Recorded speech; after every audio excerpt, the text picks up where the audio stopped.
used to hate to wake up. I used to, if it wasn't for my kids, I would have taken myself over and over and over. And I used to make a joke like, every time I want to kill myself, God give me a baby.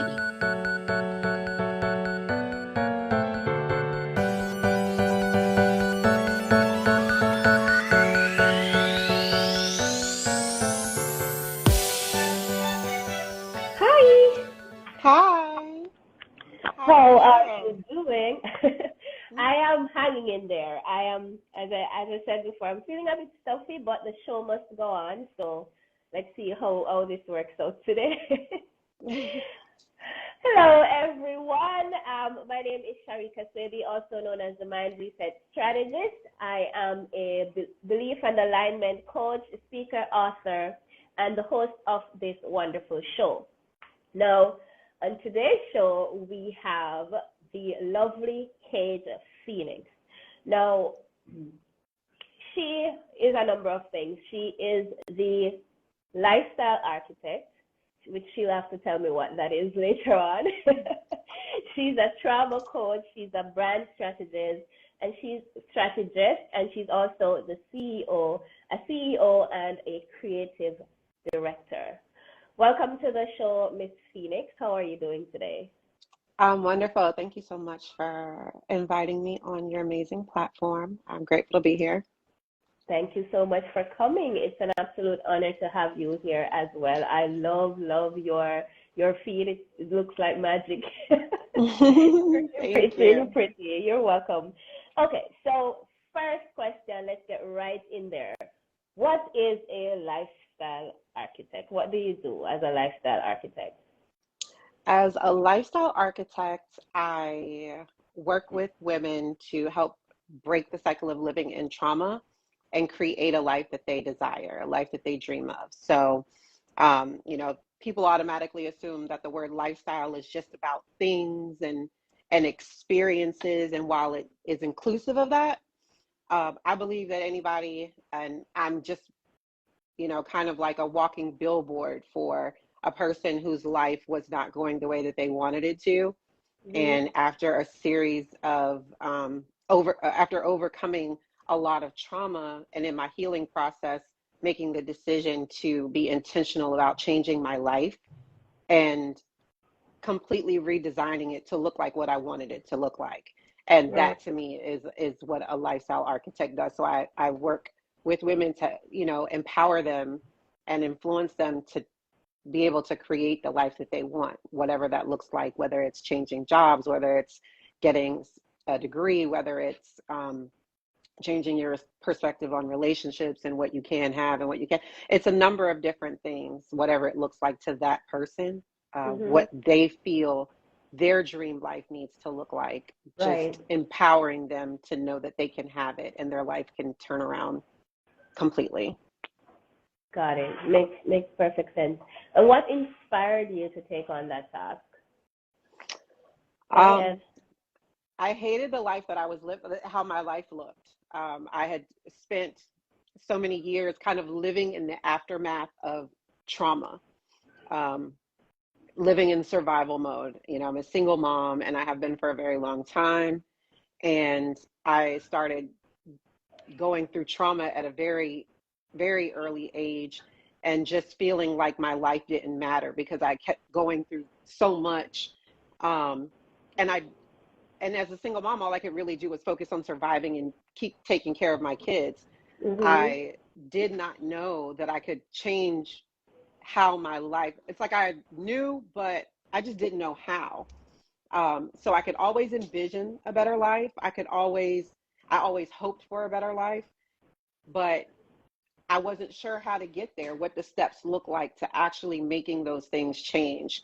And I finally, just was like, felt like I was tortured because I could see what God had for me, but I wasn't, nothing was connecting and so I could get there. And so I just finally decided to be intentional about healing and intentional about connecting with my purpose and intentional about everything. And it kind of started with a prayer and a list. And then I just kind of went from there. Awesome. I love it. Okay. So, all right. So you started working on yourself and changing your life. Tell us about the Kimono and Company brand. What is that? What comes under it? What is it about? Kamani and Company is a boutique brand firm. And Mhm. so I work with business owners to create their brand voice. Sometimes it's finding their brand voice. A lot of people don't even know what that looks like. They know they want to start a business, but they don't know what, they don't know Mhm. how. So I work Mhm. with people to start up. I work with people to relaunch. I work with people to help them scale and gain exposure, and their marketing, and create strategies to get Mhm. to the from where they are to the place that they want to be. In addition to creating visuals that go with that, whether it's websites, logos, social media Okay. graphics. I've helped people create apparel lines, different things like that. Okay. Okay. Does I know that you are the owner of InfluencHER Magazine? Is Yes. that under the what did you say? Sorry. What's the name? It's Kamani, Come Kamani, on. and Come the on. Okay. K is, yeah, the K is for my grandson. His name is Caden, and then my Okay. 11-year-old daughter, her middle name is Amani. So that's kind of how I came up Okay. with that. It's a legacy thing for me. Okay. Got So it. Influence Her was a completely different vision. I've always wanted to get into media. I always wanted to have a magazine. I've felt like as I was growing up and going through a lot of trauma myself, I always Mhm. say that the arts, being creative, saved me. Right. So I used fashion, beauty, music, dance, Mhm. anything creative, anything that was kind of like lifestyle, was therapeutic for me. And so I never formally had a therapist. I actually tried last year, and it wasn't for me. At least who I was going to wasn't for me. So for me, it was the things around me that allowed me to be soothed and keep my sanity. Between that and my faith were the Right. things that kept me going. And so I wanted to have a platform where I could use those types of things to influence positively and to Right. mentor and to impact and to heal, because some people don't have an open mind when it comes to therapy. Sometimes people don't have a relationship with God. They don't have a spiritual or faith-based belief. And so Right. we talk about different things in the magazine. The stories that are written by all of the different contributors are real. They're from real people who are healing and evolving from real things, who've been through real trauma. And Right. we use that as a voice to kind of heal and mentor, you know. Got it. Okay. Now the name Caige Phoenix, is that your alter ego or is that your actual name? It is not what the government calls me. Okay. Okay. I always say, the government calls me Carmen Myrick. Mhm. I actually recently decided that I was going to legally change it. Um, God gave me that name as I was going through my transformation process. I've always had a connection to the Phoenix. That has always been something that would come before me when I was in the midst of trauma, even as a young child. I remember seeing images of it. And I've always loved Greek mythology, even when I was very little. And Okay. it's just like every time I was really in a hurting place, I would see this bird somewhere. Mm. Um, so I've always had that connection to the Phoenix. And then when I started going through the transformation process and really experiencing some healing, God gave me Caige to go with it. And it's literally a cage bird rising from the ashes. And so I was just like, okay. So I don't necessarily feel like it's an alter ego. I feel like it is who I am. When I think Okay. about Carmen, she's not there anymore. Everything that was attached to that name is not Mhm. there anymore. That brokenness that came with being Carmen Myrick, Right. is gone. So I am Caige Phoenix, and it's funny, like people that grew up with me, even my mom, like she tries to adjust to calling me Caige. Um, she was here this past weekend, and we she I conducted a photo shoot for her, and she called me Carmen several times, and I know the guy was like, Who's who's Carmen? that, because they don't know. Yeah. Okay, I get that. That makes perfect sense. Okay. All right. So I know that the basis of a lot of what you do is based on a lot of the things that you would have gone through over throughout the years of your life.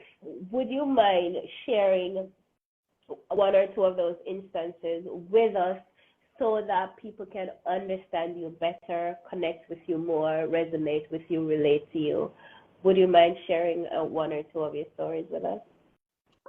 Sure. I feel like probably the beginning of my story, feeling like I didn't belong or feeling, kind of worthless, was started in the womb. Like, I believe rejection can happen in the womb. I Mhm. was born as a result of an affair. So I'm like this kid that came up in the middle of other kids that I didn't get to really grow up with.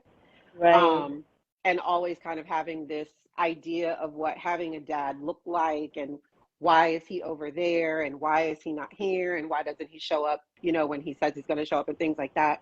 So I feel like Yeah. that was kind of the initial thing. I just truly believe that you can experience that type of trauma and rejection in the womb.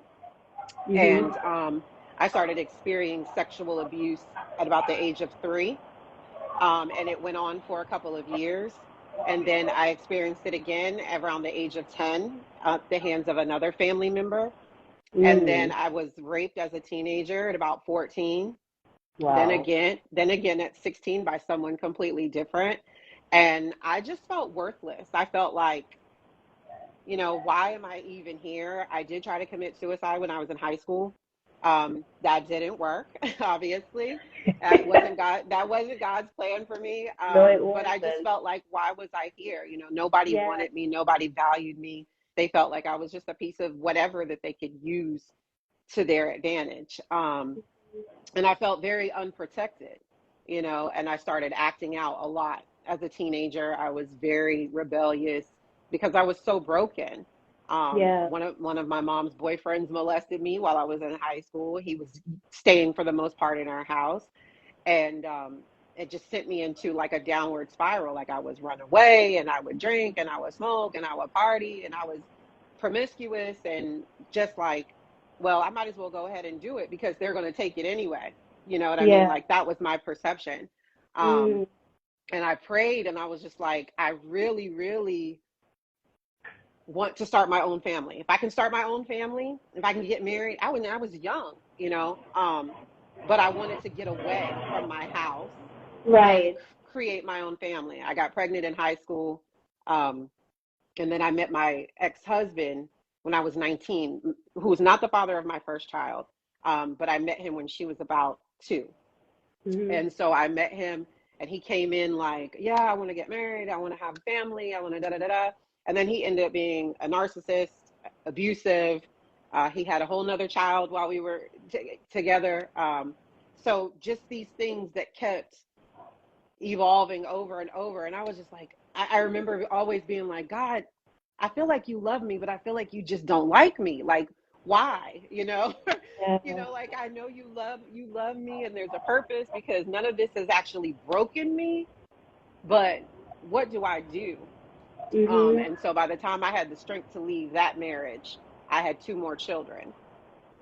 So I left. I was married, divorced with 3 kids.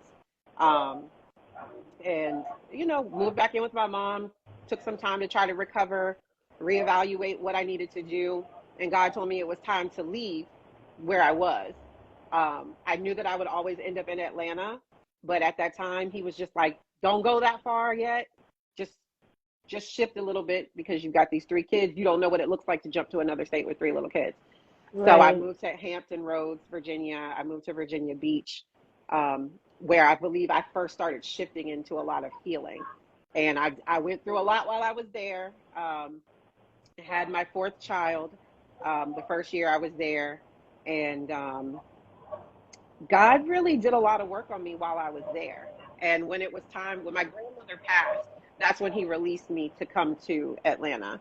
And he told me that I would come here and that this is where I would rise from. This is where I literally would rise from the ashes. So it's no coincidence that um, the city is known for, the Phoenix, for rising up, like the city, and I'm a researcher, like I'm an information person. So I had Right. already researched Atlanta and known that the history of the city was that it had burnt to the ground and it had to be rebuilt.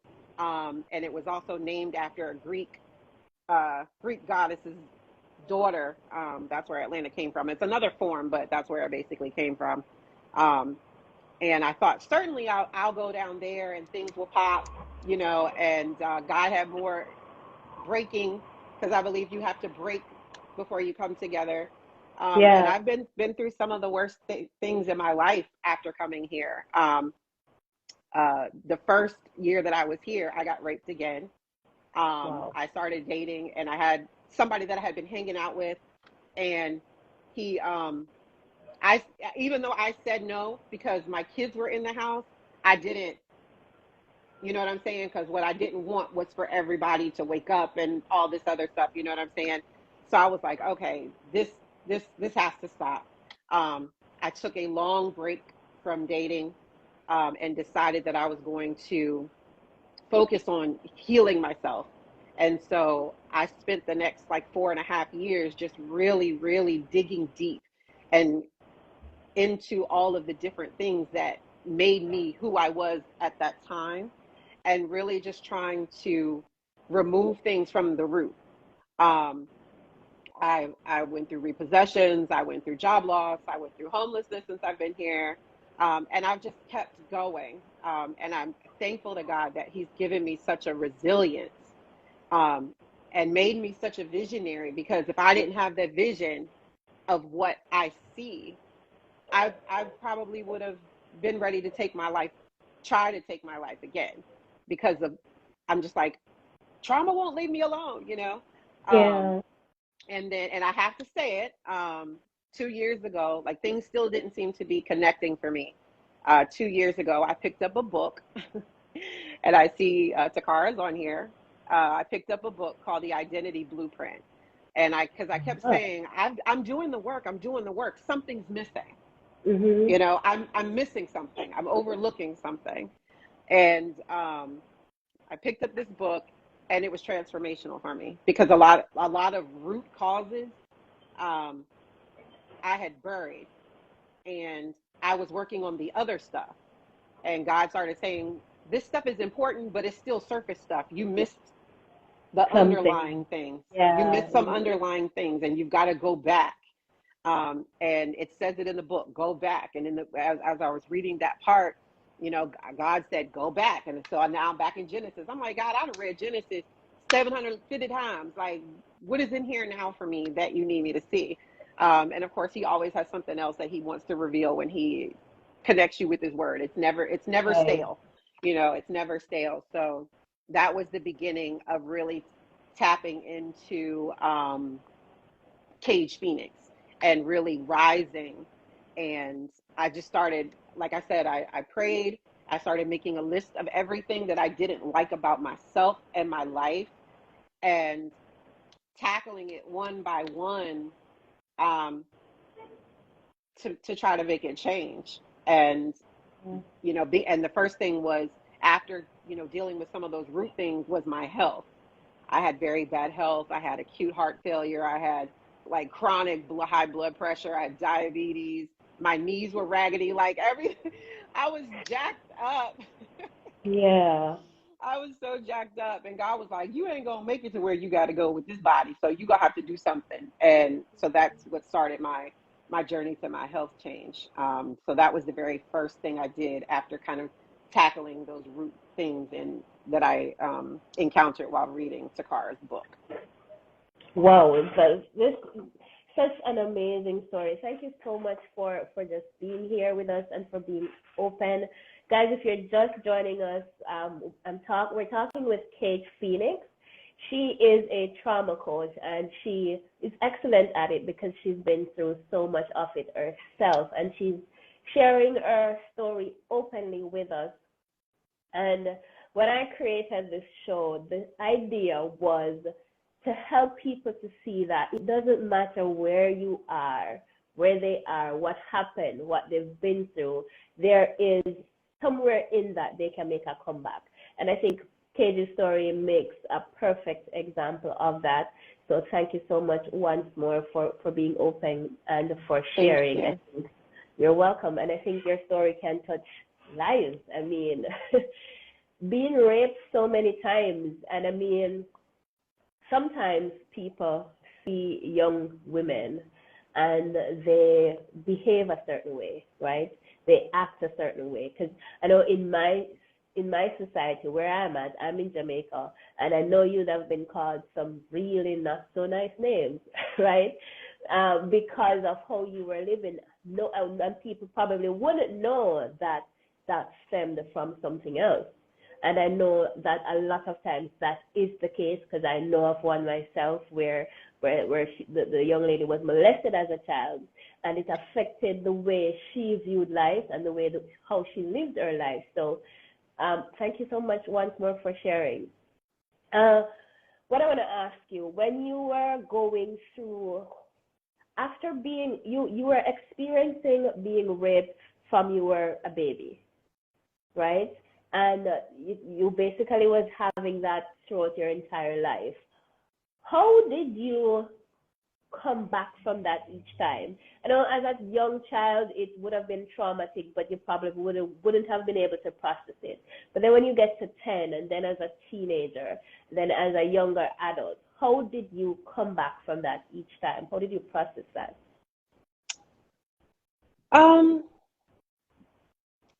I think the biggest, I know when I was younger, my biggest issue was feeling like I was unprotected and that um, I was acting out with my behavior, hoping that instead of like my mom or somebody saying, uh, why are you behaving this way? What's wrong with you? That somebody would say, what happened? Because I just didn't know how to verbalize What was uh, going on? what was going on. And because it started happening initially when I was so young, Yeah. um, and then I had kind of had some other things going on, like the dynamic in my family was kind of like manipulative, like we want you to do the things that we want you to do, like you can kind of be yourself but not really, not too much. Yeah. So I felt very smothered. I felt like I had no voice. So between that and the abuse, I almost felt like I couldn't talk about it. And I'm not even sure that I ever really processed it. Then when I became a teenager, i I started trying to be in control. The way I processed it was by making myself be in control.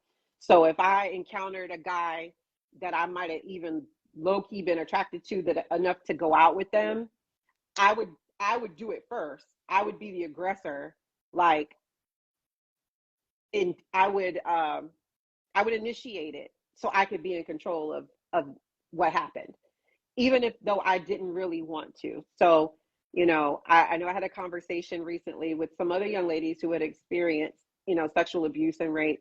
And we talked about body count. And we talked about the fact that we've had bodies that we didn't really want because, like, I never encountered a violent rape, but what if the next one is?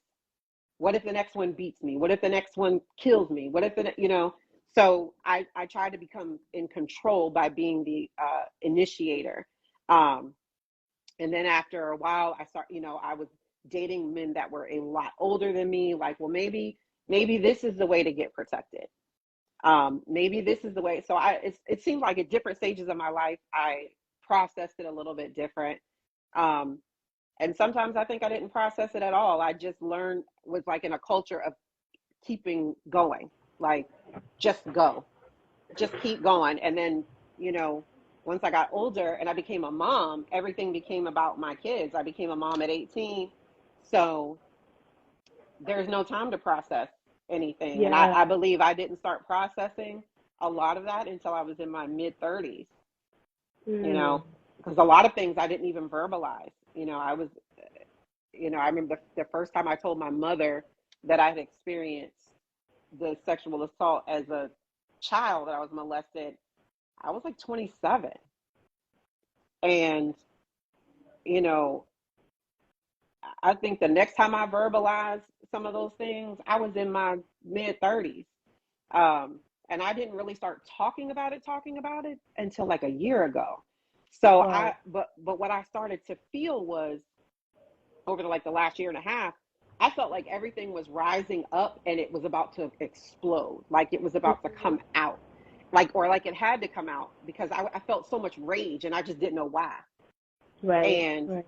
I low key would talk about things, but I never really there was so much I didn't express because I was just in a culture of having to continue to go because I'm surviving, trying to take care of my kids and trying to figure out what business I'm supposed to be in and figure out what connects to my purpose, and still trying to figure out how to be a good mom. And I have my 11-year-old has autism. Um, my son, who's 20, has had behavior problems and emotional issues since he was a small child because of the environment, being in an abusive environment with my ex-husband. And so I felt like I was always engulfed in some type of traumatic occurrence that didn't allow me the time to process. And Right. until a couple of years ago, for real. And now I feel like a whole different Person. being. I can only imagine. How did your mom take it when you told her? Um, she, I don't remember an emotional reaction. I remember more like a like stunned, like I don't know what to say.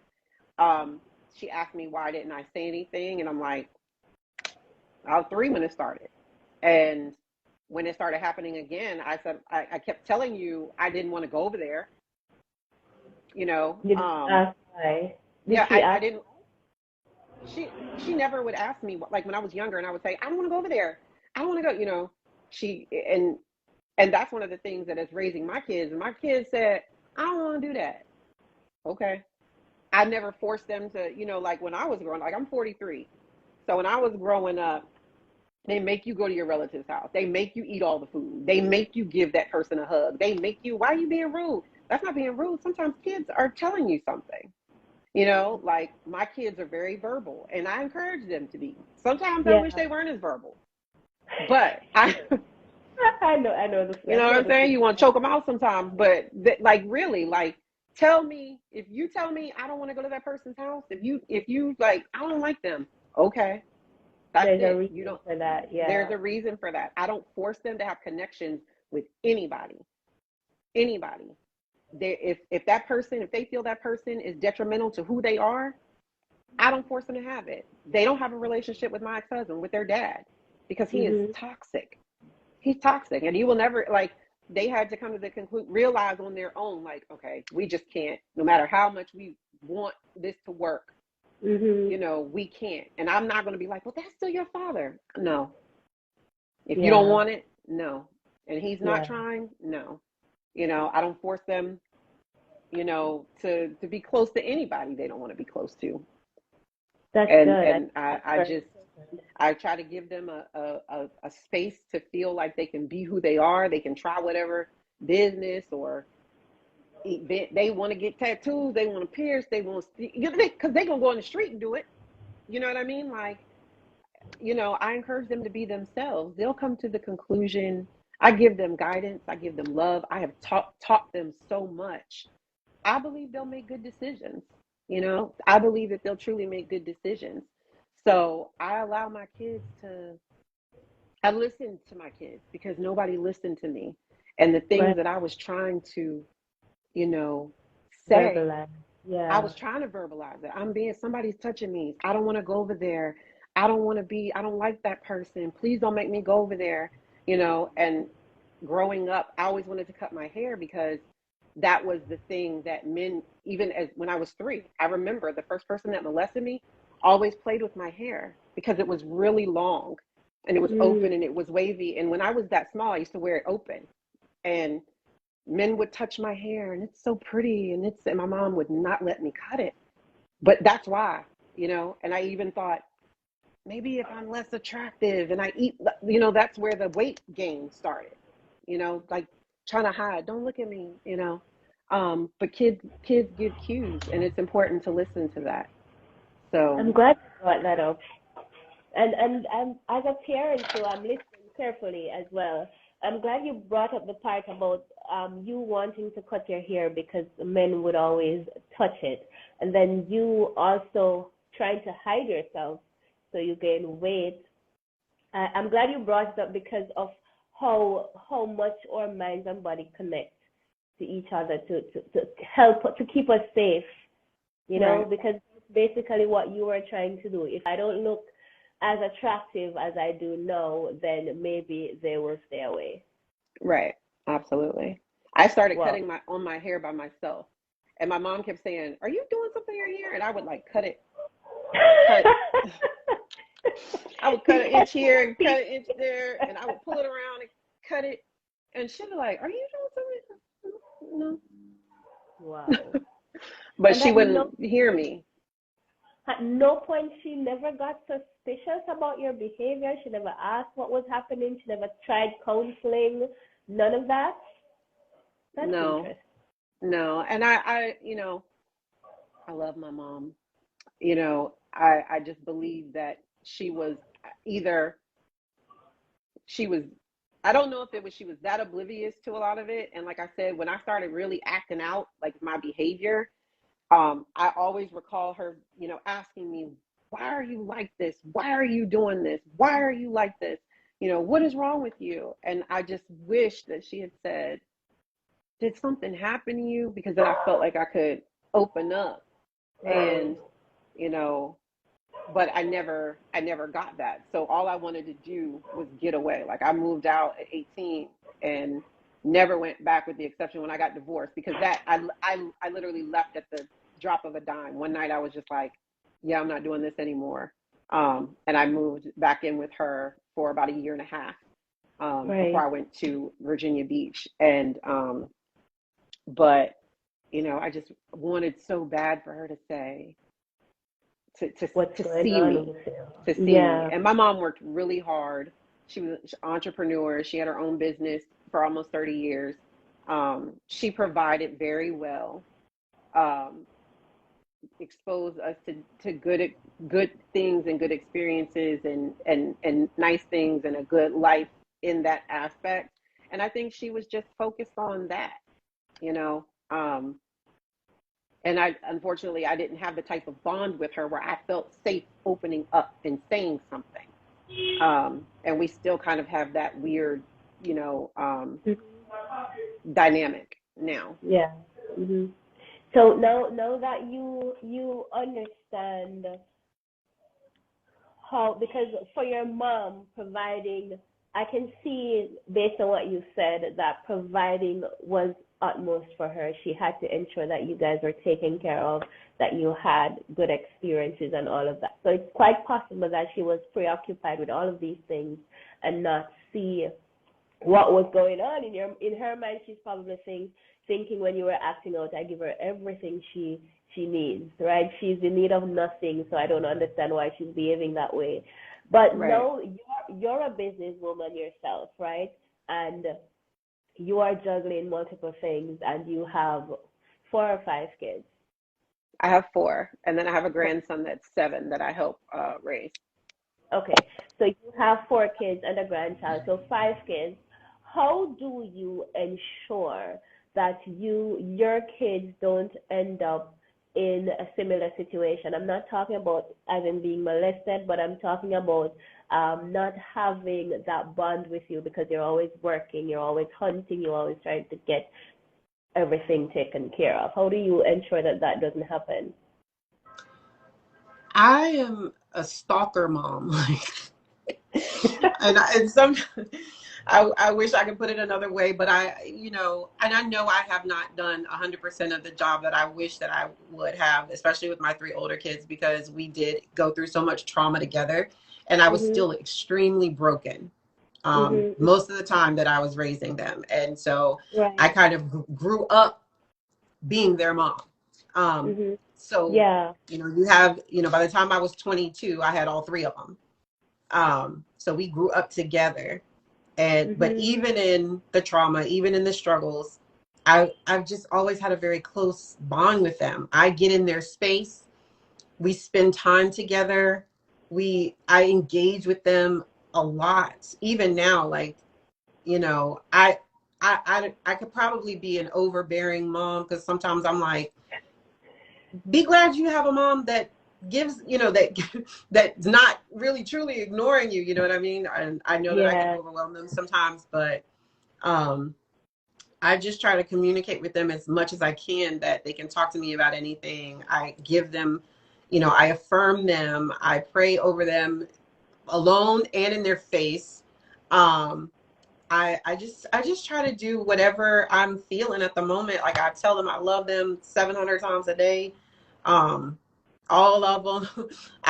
We have group texts. We talk. We spend time together. My daughter turned 11 on Tuesday. They were all here because my girls have a space, a place of their own together, and they were all here. I cooked something that they all loved. We sat around and played Uno. We talked crap. Like, my big kids are like my homies. You know what I mean? Like, we're like, I'm still their mom, but Mhm. we have a friendship. We have a bond. Right. And my little one has been fortunate enough to get a much more healed version of me. Right. Right. So like some of the things that my older kids might remember, like me carrying a belt around my neck, and my son used to be so bad. They're like, because I've never had to spank my youngest daughter or my grandson, and I never would. But Yeah. so they'll be like, oh, you used to tell us no, you didn't take us out, And I'm like, well, if you wanted a Happy Meal, I had to times that by 3. Now I don't have to do that. There's some differences. Yeah. But I just try to be supportive and be Yeah. present, and not Right. just present in providing, but present I ask them what they're doing, what they're interested in. Like, I, I just try to be in their space as much as I can, and let them know Mhm. constantly that I love them for who they are. You know what I Right. mean? Like, for who they are. They never have to worry about, you know, dumbing down who they are or hiding who they are. And for me, I would never Mhm. want them to feel like I felt growing up. And like, I still struggle with that. When my mom's around, I am very anxious, because at any time there could be a comment, or, you know what I mean? So and Yeah. I may be my own, I may be doing it more to myself than she may be doing it to me at times, but I always expect it. So I'm always on alert. And I don't want my kids to feel like that with me. But by the way they are, I know they're not. Yeah. They are who they are. And I love them for it. I love them so Yeah. much because they feel safe with me to be Mhm. themselves. That's really amazing. That is really amazing. Today I was doing a presentation for a social media boot camp that I do, and I was in the video we were talking about identity, and I was a part of the video. I was saying that so many of us are identified with our families' culture, or with the culture of our religion, and then we get stuck in these boxes, and we cannot. There is no room for us to expand and become who we are actually meant to be. And so that's a blessing that you have there, because not everybody get that.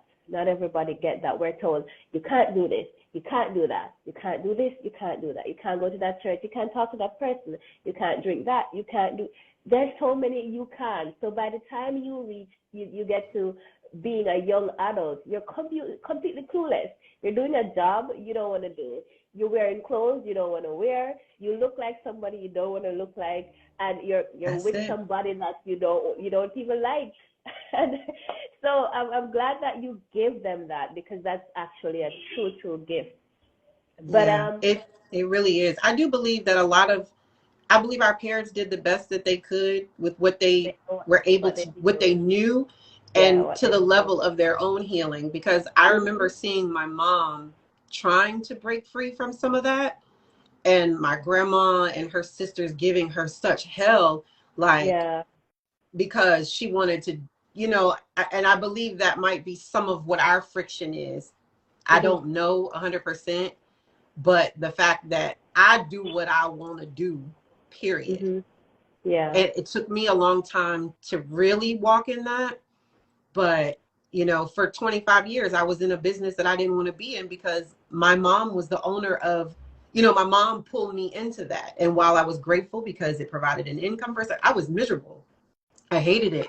Um, and when I left, I stopped doing that. And when I left our hometown, I believe some of that is the issue that she may had. I recall so many instances where she seemed like she attempted to do something different, but everybody was like, and you funny you said the church thing, because for generations everybody in my family went to the same church.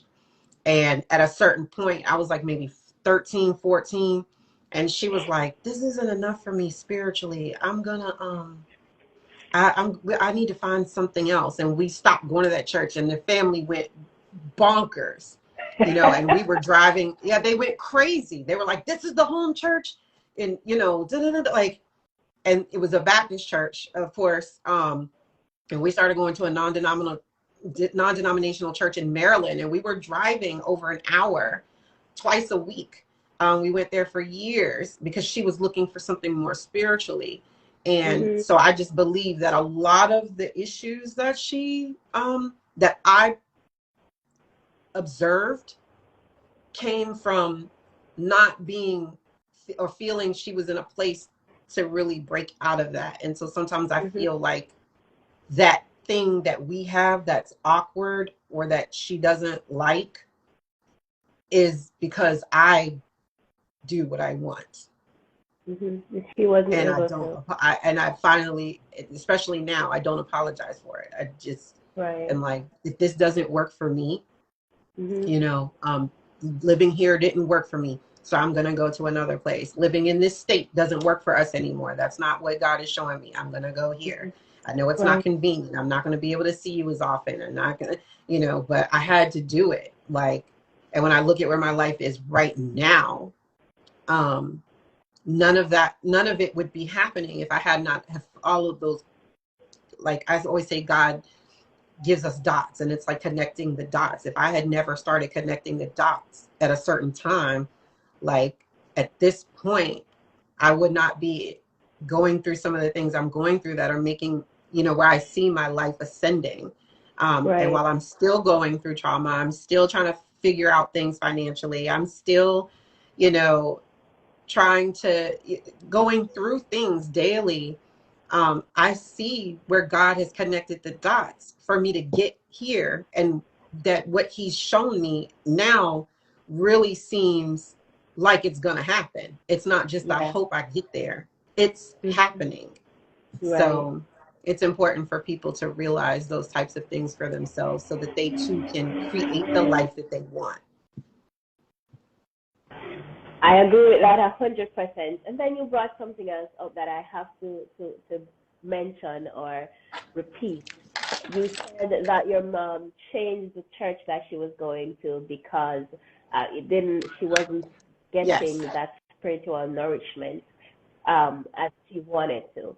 And I want to repeat that because I want people to understand that there's a difference between religion and spirituality. Spirituality does not place us in boxes.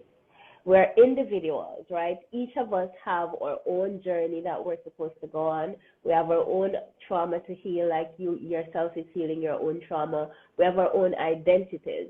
Our spirituality is what allows us to tap into that.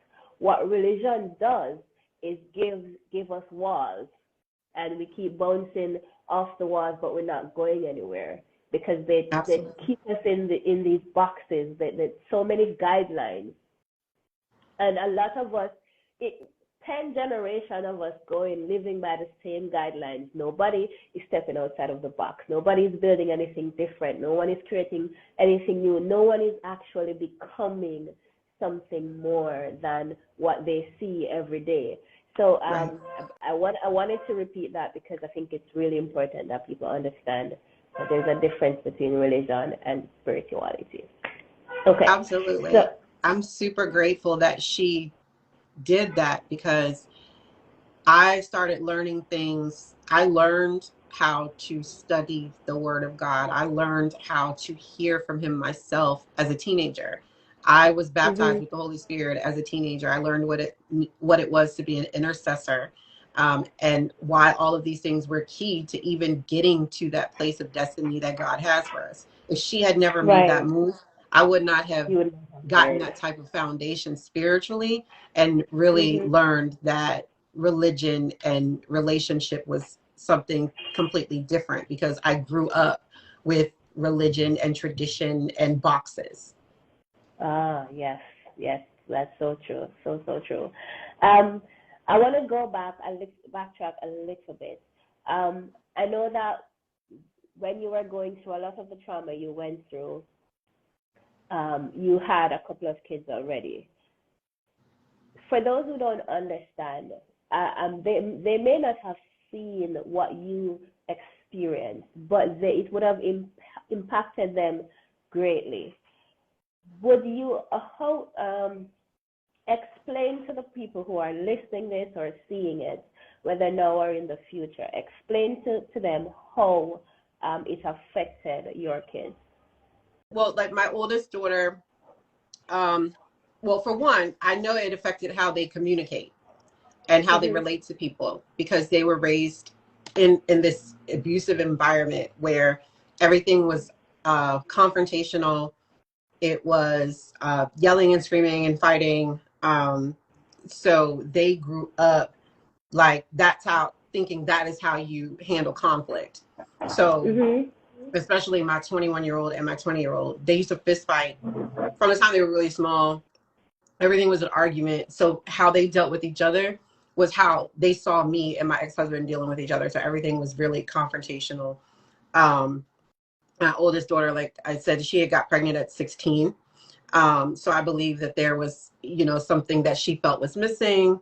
My 21-year-old started smoking weed in middle school, and she would just say, I'm like, what made you think to start doing that? She's like, well, it manages my stress. I'm super stressed out. I feel depressed all the time, and I don't want to think about anything. So that was something I had to deal with her. And then my son, his was all anger, all rage.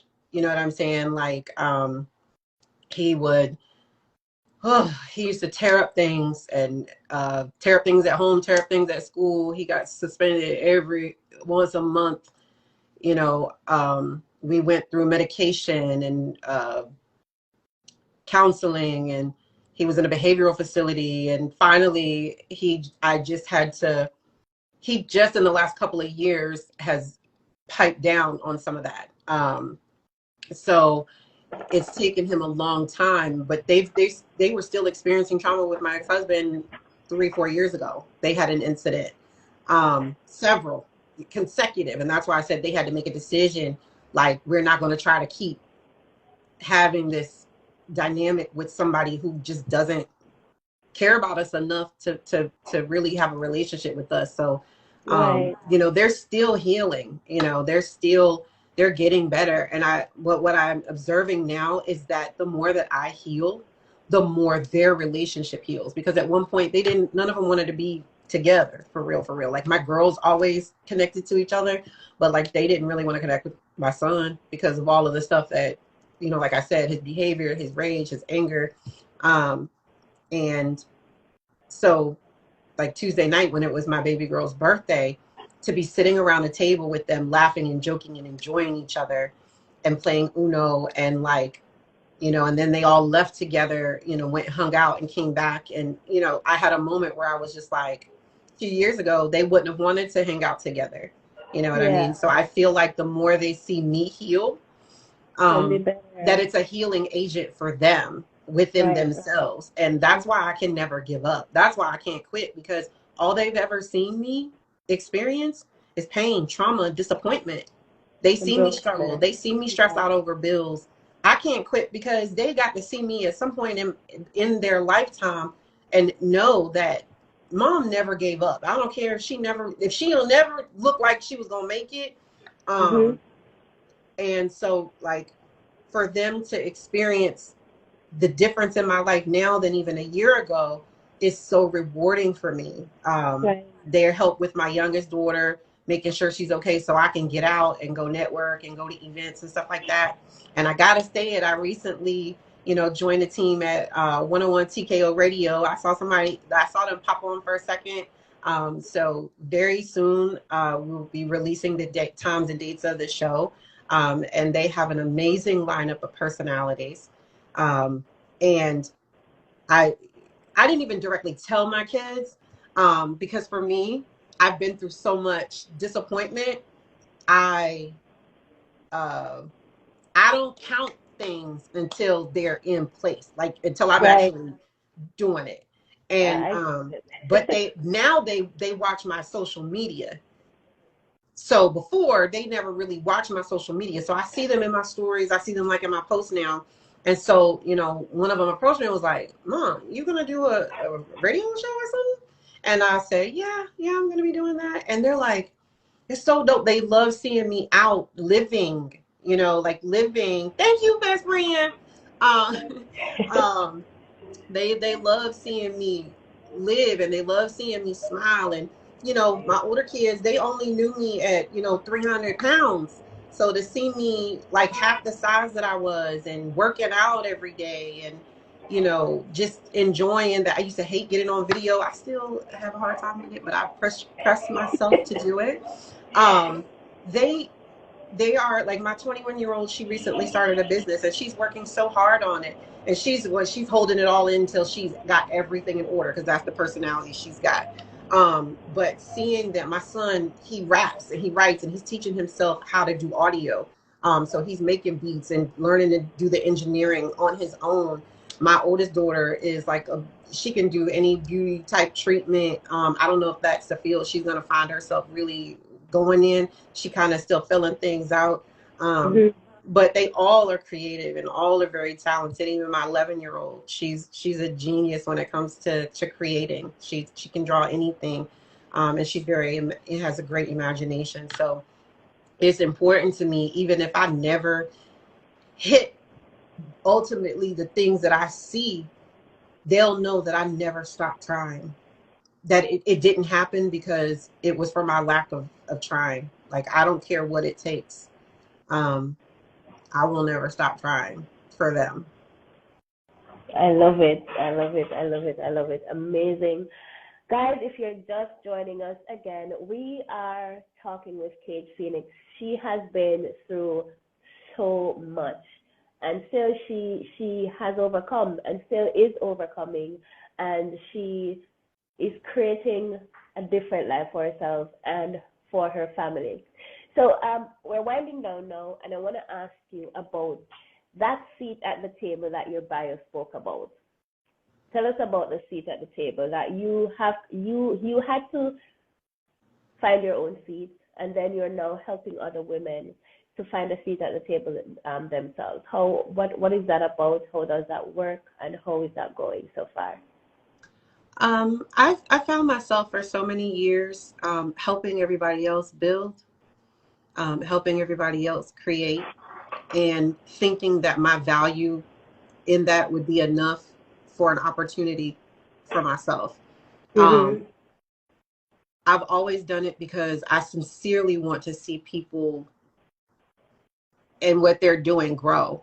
At the time, I was still too broken. I always had a business on the side, but it was more like a survival. Like, I never really was walking in it intentionally, because when you're just out here surviving, like, I was using any skill I had, any gift I had to generate some kind of income.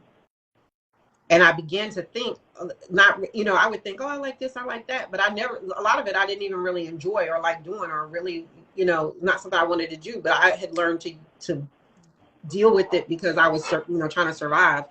And so the last couple of years is the first time that I really started moving in any kind of intention in growing what I was doing. And it really started with the magazine. Like, I feel like I fell into the branding. I had started a graphic apparel line, and through that, business owners started contacting me and saying, hey, I want to put my logo on a shirt. And then they would email me the file. I'm like, that's not a logo. That's like a picture that you put in an app and put your name on it, you know? So then I started, and that's, you know, but people don't know. They just doing what they can do, right? So I started working with people to create logos. And then it became flyers. And then it became websites. And then it became, so I was low-key kind of doing it to survive. And I kind of stepped back from it for a while because I had this job, and then I got laid off. And during that time, we were living in an apartment. The rent went up like $300 and some in the lease. So I didn't renew the lease. Mm-hmm. And then I couldn't get approved for an apartment. And I was like, okay, what are we going to do? And so we ended up in like an extended stay for about 4 months. And during that time, I was trying to get this other job.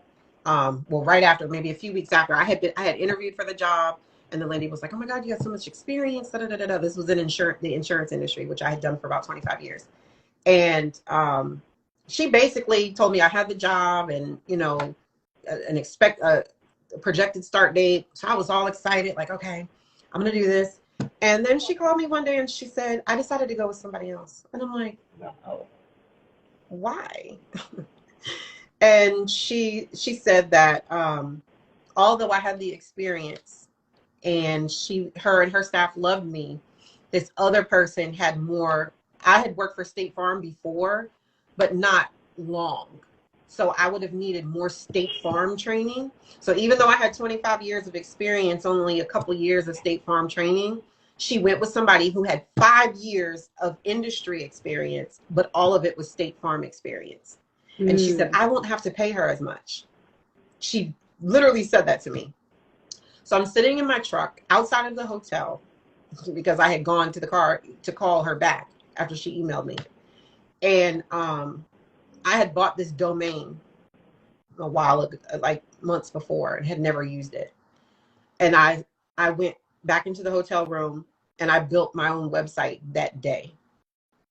And I was just like, okay, I'm going to start marketing myself in Facebook groups. And I'm not working for nobody. I'm sick of it. I'm not doing this anymore. And that's really how Kimono and Company started. Like, for real. Because when I was doing it before, remember, I started the graphic apparel line. So it wasn't Kimono and Company. It was something else. And I just rolled over into branding. But because I'm a visual person, because I'm a visionary, because, like I always say, I'm not a graphic designer. I'm a brand stylist. I know how to do graphics. I taught myself how to do graphics, but the vision that I come up with to help people create the visual part of their brand doesn't come from a technical side of being able to produce graphics. It's, who are you? Why did you start this business? What was your upbringing like? What sparked an interest in this industry? And people will say, oh, my grandmother used to bake cakes, and so the kitchen always smelled like this. And so I thought if I made candles that smelled like the cakes that my grandma made, da-da-da-da-da-da. So now I know in my mind what to create for you. And I've had people cry when they see the stuff that I create, because it connects to who they are. And it's not just a technical person generating graphics. You can get anybody to create a graphic, but does the brand resonate with who you are? And, being able to work with people to kind of scale their business. Like, you may have one item, but that one item has the ability to generate revenue 5 different ways that you don't really realize, but I can see it. And then I can give you a strategy on how to do it, So I really, even though I will continue to do graphics, I really am trying to focus more on the consulting piece and the strategy piece, because that is where I'm the strongest. And a lot of times, because I'm stuck behind a computer all day, that part of me gets tired. Right. And I can't produce that as well as I can if I don't have to facilitate the graphics. Now I can come up with the vision. I can pay somebody else to do the graphics. Yeah. But I know that Okay. I can help people create a brand identity that is not just about business. It's about Yeah. them, and it speaks, whether it's a nonprofit, whether you're an author, whether you're a speaker, whether you've got, you know, a media platform, like any of those things. Like, I love being able to listen to what people, you know, want to see, and saying, oh, okay, you can absolutely have that, and we're going to take steps 1, 2, 3, 4, 5 to get there. It's going to cost you this much. We're going to do these things, and you can take this business and turn it into 6, 7 different ways to flip money off of this one skill you got. And that's the part of I think of me as a branding person that I want people to be able to connect with, and not just, oh, I need flyers, let me call Caige, you know. Yeah. What if we have? I'm late for a presentation that I have to do at a school. But what impact do you intend on making on the world? I want, and I guess I have to say, the name of my show on 101 TKO Radio is called Uncaged. Mm-hmm. And that's allowing me to kind of put InfluencHER together with Caige Phoenix. So Uncaged is influencing women to literally uncage everything that they've held on to. You don't have to be a hostage to your emotions, your mental state, the things that you've been through, the trauma, all of that. You don't have to live like that anymore. And Mm-hmm. you can absolutely create a life that you wake up every day. I used to hate to wake up. If it wasn't for my kids, I would have taken myself over and over and over. And I used to make a joke, like, every time I want to kill myself, God, give me a baby. You know what I mean? Because like, I use a lot of humor to hide my pain, but but that was real. Like every time I really wanted to just not be here, God was like, all right, she ain't gonna do nothing but take care of these kids. She gonna stay here. If she might get to the purpose if she got these kids to take care of, but and she'd figure it out at some point. But Yeah. that doesn't have to be your portion. Like, to influence women to uncage that which they are holding on to, and literally trade beauty for ashes, create the life that you want to live. Like, I would have never thought I would have called myself the lifestyle architect, because I never thought I would be able to change my life like I have. And while I still have days where I got $14 in my bank account, I still have days I got to figure out the bills. I still have days I want to slap my son across his face. I still have days that I cry because I'm lonely. I still have days that I don't know what to do with my business because it's stressing me out and I need help and I can't afford it. You know what I mean? Like, even though I get up now and I'm excited to be alive, I'm excited about what's next. For the first time in my life, I was never in that space. And I want to show women and men, you know what I'm saying? But that they too can make that kind of shift. That they can make that kind of shift. Look, my best friend on here is showing off with the comments. Thank you, friend. Yeah, she's proud of you. Okay, real quick. Anything final you want to say to those who are listening here, now, and later on? Because this does go up on my YouTube channel as well.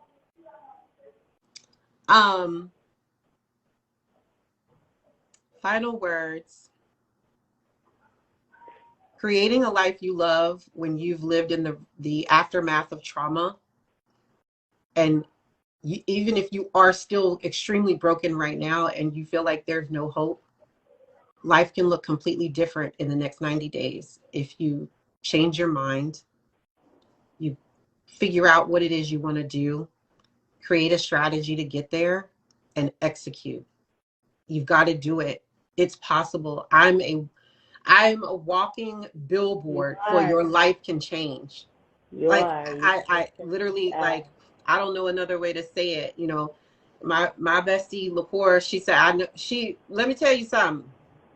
There were times we ain't had no food. I'd be like, friend, I got a chicken. And my friend would be like, I got a bag of potatoes.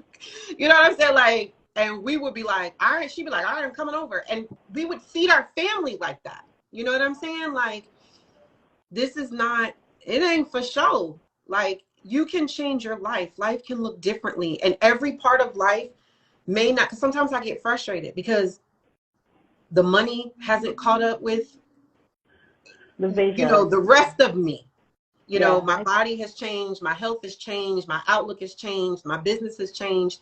And sometimes I get really frustrated. And that's just an open yeah, we share the bedroom. Listen, we have survived. You know what I'm saying? And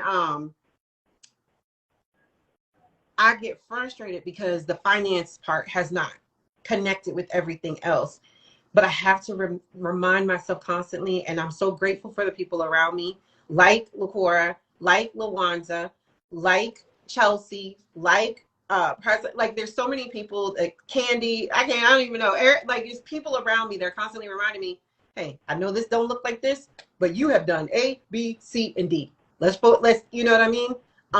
And so sometimes people will get overwhelmed with the thought of what they have, how everything isn't looking like it needs to look. And that is alone enough to make some people want to give up. Like, if the money ain't right, I don't know what I'm doing it for. You just got to keep going. You just got to keep going. You just got to keep going. Money will come soon. Yeah. Just got to keep going. Oh my gosh. This was so amazing. I'm so grateful to you for delivering on what I created the show for, you know. Thank you. So grateful. Thank you so much for being open and for sharing and for just letting people see that the bottom is not the end. You can always rise. You can always lift yourself up. Everyone, thank you so much for joining us here today. This was a beautiful conversation, a conversation of victory, continuous victory and growth. So I'm really blessed this evening to be here. If you're not following me, I do this every Thursday. Always some amazing story. Trust me, sometimes I get blown away. And I promise you, if you join us, you will get blown away at times too. So if you're not following me, give me a follow. I would love your support. And there are so many people out there who needs to hear stories like this so that they can rise too and take the next step into creating a better life for themselves. So this video goes up on my YouTube channel in about a week. I will put Caige's contact in there if you want to reach out to her for anything. You can do so. I am also a alignment coach. I help with limiting beliefs and all of those things. If you like a free consultation, the link is in my bio. And you can pick up a copy of my book. It's called An Introduction to Freedom. A lot of the things that Caige spoke about here, it can help you release. It can help to release you from that as well. So beautiful story again, Caige. It was a true honor. Thank you for blessing me with your presence today. Thank you for having me on. It was such an amazing gift. I appreciate it.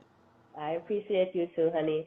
Thank you so much. Thank you, everyone, for joining us. And until next week, have yourself a beautiful Thursday. Bye.